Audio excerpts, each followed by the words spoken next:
Հասմիկ Հակոբյան։ Շնորհակալություն, հարցը ուղղում եմ Պաշտպանության նախարարին։ Հարգելի պարոն Պապիկյան, վերջին օրերին անընդհատ լսում ենք Ադրբեջանում կրակոցների մասին, որոնք լսելի են մեր սահմանամերձ բնակավայրերում։ Ինքս երեք բազմաթիվ տեսանյութեր եմ ստացել, որոնք արձանագրում են այդ կրակոցները։ Եվ հիմա ձեզ դիմում եմ այդ տեսանյութերն ուղարկող մեր սյունեցի քաղաքացիների խնդրանքով, ակնկալելով սահմանային իրավիճակի մասին հնարավոր տեղեկատվության փոխանցում ձեզնից։ Հարցին կպատասխանի Պաշտպանության նախարար Սուրեն Պապիկյանը։ Խնդրեմ պարոն նախարար։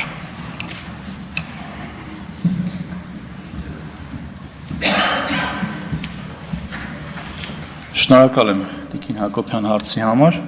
Ես երեք հետևել եմ լրահոսին, տեղյակ եմ եւ գրառումներից եւ նաեւ տեսանյութերն եմ դիտել, եւ նաեւ դրանով պայմանավորված Պաշտպանության նախարարությունը հանդես եկավ հայտարարությամբ, որ սահմանի երկայնքով